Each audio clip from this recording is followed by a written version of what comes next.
Welcome to the Franchise Whispering Podcast, brought to you by Franchise Marketing News. And today we're super excited to talk to Bob Andersen, Great Greek Grill, and many other brands throughout his great experience. He has been in the business a long time. The Great Greek Grill is one of the pieces of the United Franchise Group portfolio, international reach throughout, obviously throughout the world. And welcome, Bob. Thanks, Bob. It's great to be with you. Thanks for having me today. So, really wanted to talk to you. There's a term we've heard out there, and it's marketation, and it's the combination of how marketing is so tied to operations these days. They're very fluid, and with your 30 years of experience in operations and your, being on both the franchisee and the franchisor side, can you take us through a little bit what what the different skill sets are and the different strategic ways you look at it? Well, I don't look at it any different today than I did 25 years ago. I've always felt that marketing operations was tied at the hip. It's a little bit shocking and surprising for it's taken people so long to maybe come around that. I constantly remind our teams on both sides, marketing operations, that operations done better makes our marketing better, and our marketing done better makes our operations look better. And so we do a lot of cross-functional planning and meetings, and they both have a dramatic effect on each other. So in each and every organization that I've been involved with and have led, marketing operations are always tied in the hip, although they each have, their own accountability piece. Ultimately, when you're talking about the success of a brand, they both have to be successful and they both have to do their roles, and they both complement each other in a way that makes everyone better. And if you have a marketing person or an operations person, when they don't understand that, it's really crucial for leadership to ensure that everyone's clear on what the objectives are, everyone's aligned, the action plan for those to meet those objectives and executing. And so that's how we do it. It's healthy to have a little bit of tension between marketing and operations, and that's good too, and we welcome that.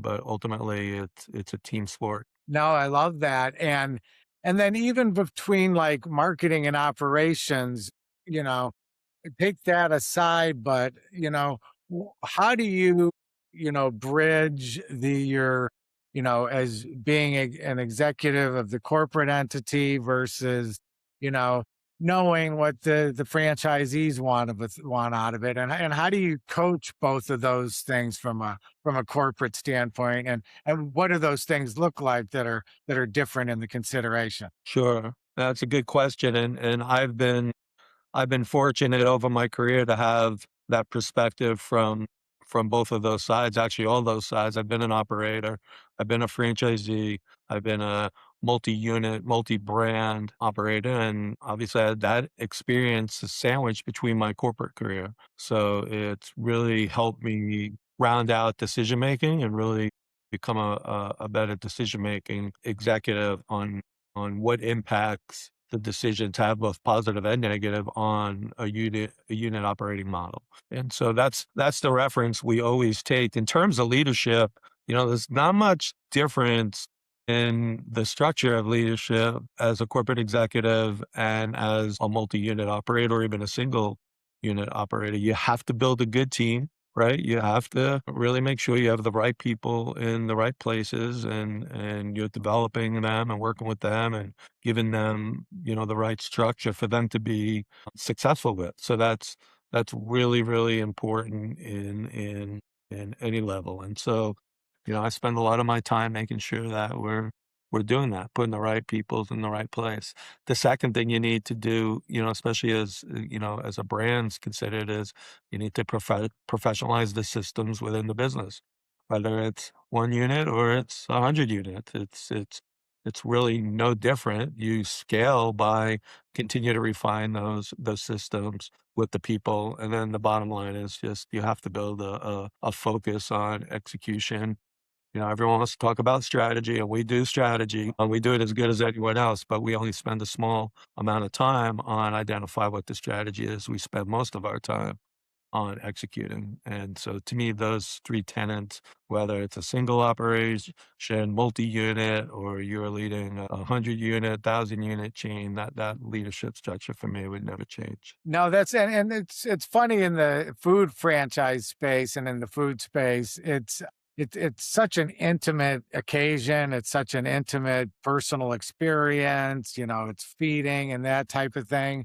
That front end of making sure the people are greeted correctly. How do you that's there's so many levels to that. How do you train something like that? Well, that's the $1,000,000 question, Bob, is how do you train people to deliver just an amazing, friendly experience all the time? And you have to work on it. You have to create systems. I was fortunate to grow up in a family where hospitality was the thing. Everyone was welcome at our table, and the food was Nice. always plentiful and great, and everyone was welcome back. So for me personally, I feel like I have a hospitality gene. It comes natural, it comes simple. But for me to make that assumption that that happens to everyone in our business would be totally false and incorrect. So again, you have to build systems around delivering the outcome that you want in terms of what that experience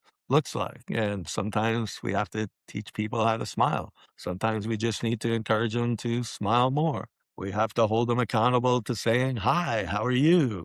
We need to, hold them accountable to saying, "How was everything?" and saying goodbye. And the better you do that, the more successful you become at consistently delivering that experience. And that's building a culture, right? You have scaling brands and you have building cultures. And sometimes people confuse them both, right? Scaling a brand or a business was what I mentioned before. It's leadership. It's you build your team, right? You put professional systems in place and you focus on execution. Culture is completely different.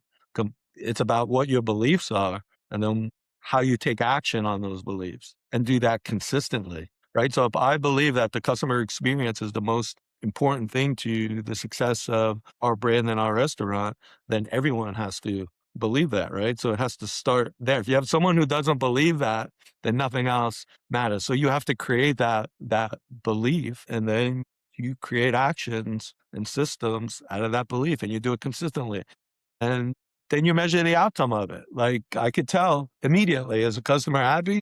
Not happy. And if I can't tell, all I got to do is ask, is everything okay? How are you doing, Bob? How was your meal, Bob? And so you just bake that, into a system. And that's how you build the culture, that experience, and it happening regularly. That's what great brands do. That's what we do at the Great Greek. And sometimes people just don't fit that culture. And then it's up to us to put them in a place where it's a better fit for them, whether maybe it's not the customer experience in the front of the house, it's the customer experience behind the house, or maybe it's another company that can just contribute more to them than they would to us. And so that's what we focus our energy and our brand on, is making sure we're giving that super, super experience, whether it's personal, the food, ambient experience, all that. No, and the nice thing about United Franchise, because if somebody doesn't fit that mold, there's plenty of other brands you can let them show interest in. So,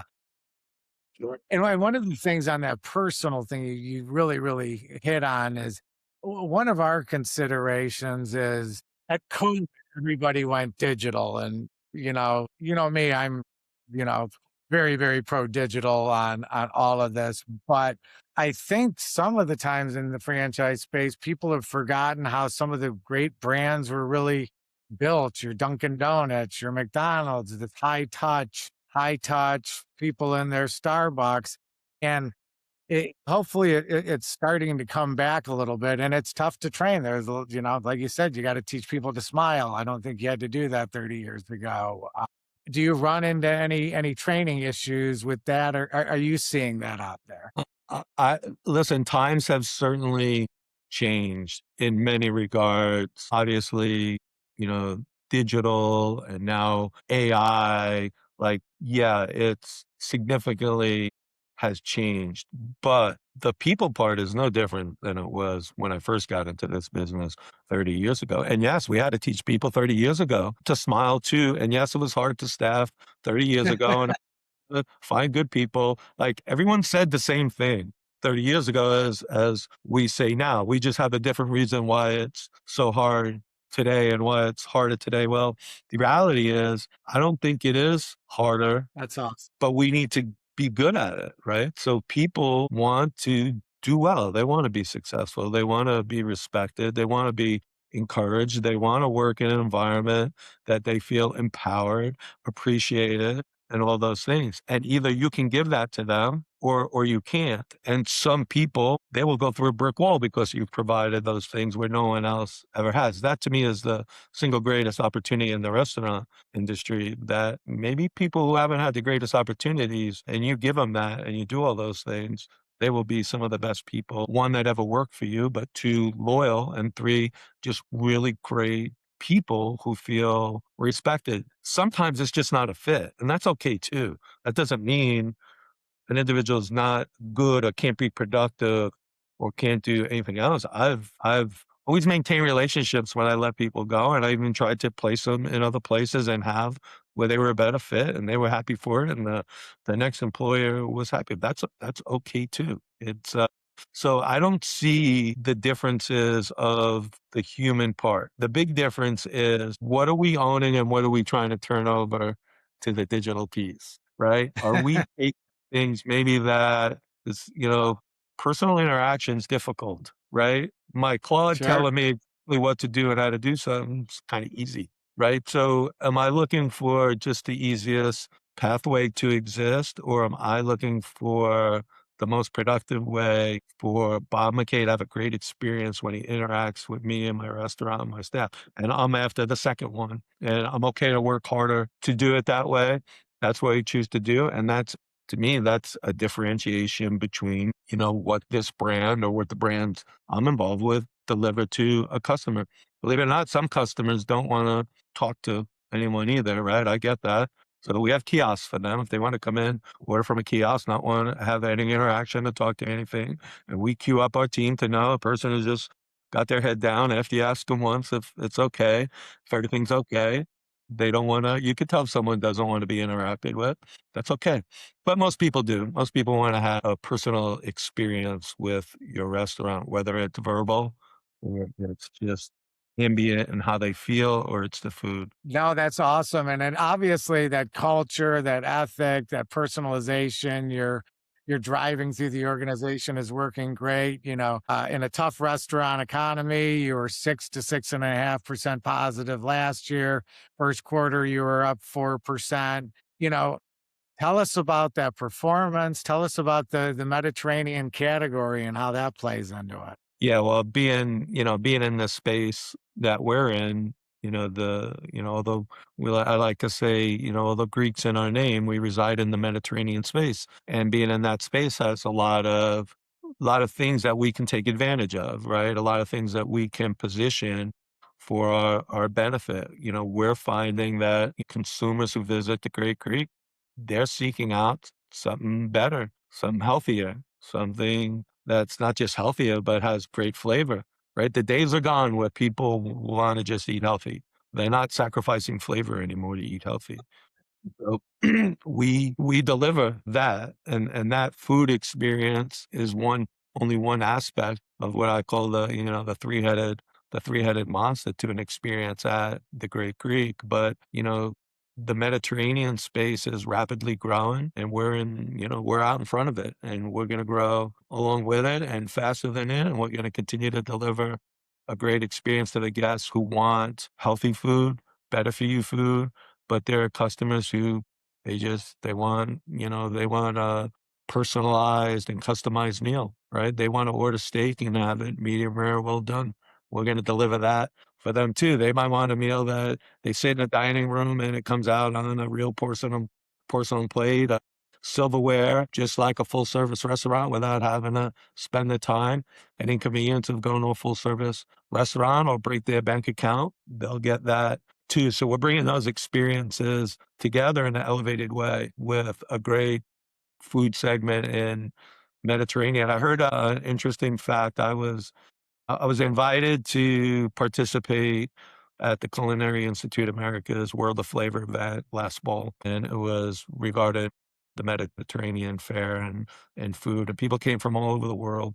And someone made a presentation, and in that presentation, they were just talking about the global cuisine that Mediterranean food is, and the fact that they shared was 21 countries around the world consider Mediterranean as core to, or Mediterranean food, I should say, core to their cuisine or food or whatever they want to call it, which is absolutely staggering. And we can see that in the restaurant, that the relationship to the food, the personal relationship to the food is present for us. Like, oh, it reminds me of, when I ate at my grandmother's house and we gathered around the table and, she cooked the food like this. Like it's staggering, the connection. So there's really no hurdles and barriers for this segment where you might have, language, or it's just much more complicated fare. It's just simple ingredients done fresh, with minimal preparation and cook, but high quality ingredients that taste great. And so it's really been a joy in 7 years of being in this space. I've been in burgers, I've been in pizza, I've been in chicken. This by far is just, it's the most rewarding. And our guests, they reward us. They reward us with more visits more often. And they reward us, in the case of Great Creek, our average check is a very healthy average check. So it's a win for everybody. No, your stats of return engagement are super strong, and the latest, now that there's Bicky and Red Onion data out there, the numbers are almost 82% of people go to a restaurant once and never return, type of thing, and that certainly isn't what's going on at the Great Creek. I do have to go back to that stat of yours on the 23 countries, or 20 something countries that identify with the Mediterranean fare. How does that kind of paint your vision for international growth and stuff like that? I mean, obviously those people are in other countries around the world too. Well, yeah, I mean, it's a really interesting question because, our international growth really started from the interest here in the States, in our restaurants. And so, yeah, the identification with the food certainly makes it a Crazy. lot easier. Like, I don't have to I don't have to convince anyone in the segment, or like, people understand the food. The question then comes down to, how we do it, how we execute it, what kind of experience, that we deliver. So, international growth for the Great Creek only being, we're nearing our 100th location, and we're already in 1, 2, 4 other countries in addition to the US. We have 5 global units. We're in Australia, we're in Egypt, we're in Nice. Canada, we're about to embark on openings in Caribbean as well, leading out of Guyana. And fortunately for the Great Creek, we're part of United Franchise Group, and United Franchise Group has been franchising internationally for over 40 years. So for us, the ramp up to that is a lot easier than our peers for a number of reasons. One, we have the experience of people who know how to do it, right? We've been operating in Australia for over 30 years.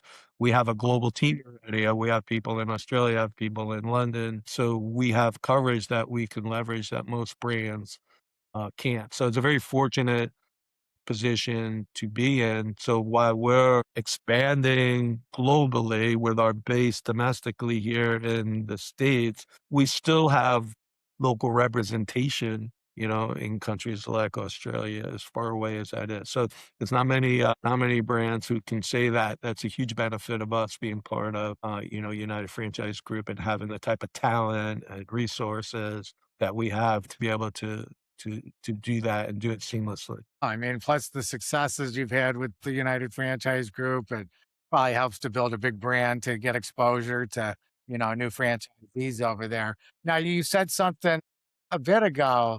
You're coming up on your 100th location. Yeah, you've been watching this for 7 years now. You must be a proud papa at this point of what's going on.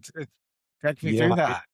and it's been a wonderful journey. It's been a Sure. really an honor to be part of it, and when I first started here, we had just opened the 2nd franchise location, which was the 5th Crave Creek location overall. I think they finished that first year maybe at 7,000,000 in system-wide sales. Right now, we're trending, I think, 130,000,000. We'll end the year probably close to 150,000,000. We'll hit our 100th location here in the late summer, early fall, which is just, considering the time period that we just went through, which I believe is probably the most difficult time in the restaurant business, well, as long as I've been in it, in the Sure. 30 years.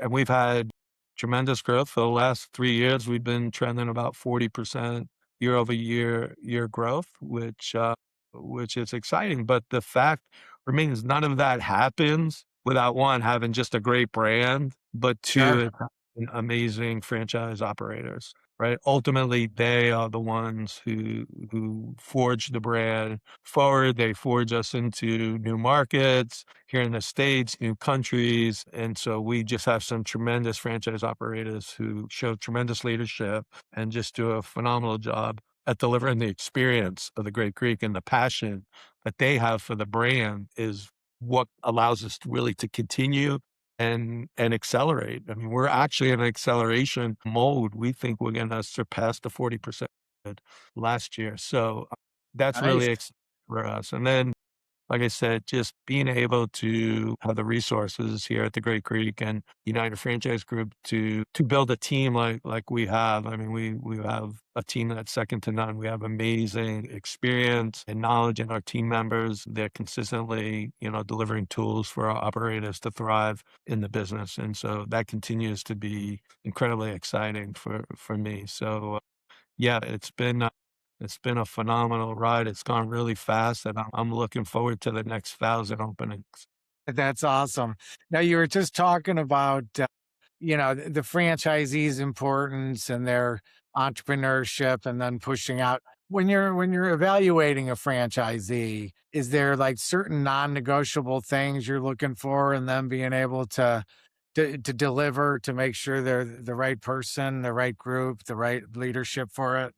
Over the years, I think there are things that you just identify in people, and I think that's the key thing in people. Like, it's the people first, and to stay focused on that is really the key. With that said, there's no foolproof method of just saying, "Hey, we're gonna bring people into the system, and everybody's gonna be great, and everybody's gonna be perfect." That's not a reality that happens. But what we do really, really well is that we have God, if you knew how many meetings that members of our team have with a person before we get to the point that we would even offer them an opportunity to become a franchisee or a developer, it's a lot. I mean, they go through a lot of meetings. So we get to know people really well. They get to know us really well. And that's what we feel like we do the best. And ultimately, someone who shares the same principles as you is usually someone who we can build a relationship in business on, because we also understand we're not always going to agree. So how do we disagree really become important? And that really comes down to how you look at the business, how you respect people and individuals. And so we do that good. So we have really good relationships, with our franchisees, and we expect to continue to do that. That's actually the fun part of this business. That's what makes this business really challenging, but it's also what makes this business most rewarding. And so it's again, you want to take this easy way, or sometimes you have to work hard at personal relationships. And when you're in a franchise business, that's what you're doing, and that's what you sign up for. And our organization does it better than anyone else. We do it exceptionally well. Would you say that's the United Franchise Group edge, just all that years of experience nationally, internationally, of just putting the right people in the right chairs when it comes to this? Yeah, for sure. I think it's one of the critical edges is that we're about the people first, whether it's a franchisee and they do come first in our organization, our team members internally, the amount of time and effort and resources put it into developing people in our organization is amazing. And, it's a really critical piece. And then we add other things like continuous improvement, right? We add things like execution. Like we spend more time talking about execution than strategy. And I'm not diminishing strategy. We do talk about, and we go through some really extensive strategic planning, but we do it, once a year. And then it's about executing and Awesome. pivoting on those strategic plans. And so that's what I think makes the organization really, really unique. And, if you follow athletics and drafts and they all come up with, these numbers and they put numbers on people and they try to define this player and that player as that, what you sometimes hear from really the best team builders is you can't measure their heart, right? And so that's kind of how I feel, with franchisees and our team members is okay, there are things that do identify if someone is strong-willed, strong character, and understanding what those are and looking for those and talking about those are really incredible and really important. And so, I think we do that really well. And what would you, so as we kind of wrap up here, we've covered a lot of ground,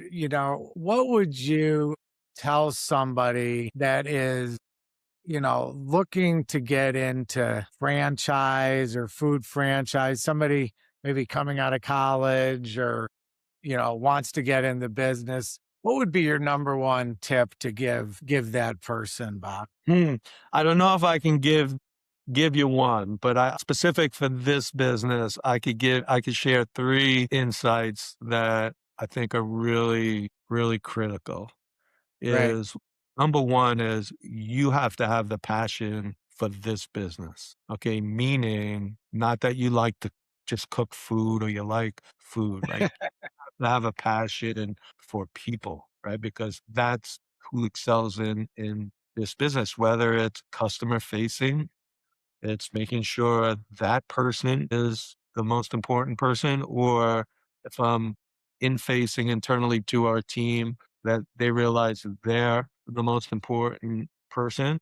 So, to me, that's absolute number 1 is that you have a passion for the business because that will get you through the ups and the downs of this business. And this business sometimes can be really unforgiving and really challenging. So I think that passion piece is really important. But the passion alone in this business is not enough. Okay, you also have to be really smart and really disciplined in the sense that you don't overcomplicate things, but you have really smart systems that you can repeat to execute because people come in and out of this business. It's very dynamic. So if you Yeah. can be really smart about those things, I don't mean aptitude smart, right? I mean this is more about probably being a little bit street smart and just understanding how things work and connect together. But if you can have that smarts about you, then you have a chance. But you don't have a chance without the third thing is you got to work hard. You Yes. you need all 3 of those stools to have success and longevity in this business. And if one's not present, it's hard for that 3-legged stool to stand up. So you have to have the passion. Every day I wake up, I love this business. Feel very fortunate to be in the position that I am and leading this brand and having great franchisees, great team members, an awesome organization. So that day doesn't go by that I don't feel that love and passion. I know when that day comes, that's the day to say goodbye, but also going around business being smart. And maybe I can rephrase that in a different way. Maybe being smart is not making the same mistake more than once. Right? You have to allow ourselves to make mistakes. But once you figure out, oh, that's not good, change it, and fix it forever. And don't make that Love that. mistake over and over. And man, get up and work. Gotta work. You gotta work. No, I love that stool part because as you just spoke to that, they're so interconnected. The hard work activates the passion and it goes around circularly with that. So Now, well come fortunately, never just one thing, Bob, right? It's never one thing. Same with marketing. It's never just one thing. Well, Bob Andersen, president of the Great Greek Grill and part of the United Franchise Group International portfolio. Thank you so much for your time today. Congratulations on coming up to 100 locations here. That's very exciting and quite a tribute to them you've done. Thanks, Bob. We appreciate you having me. I really enjoyed the conversation. That sounds great. Well, we will see you around. Look forward to catching up another time, and thanks so much for your time. Likewise. Thank you. Take care.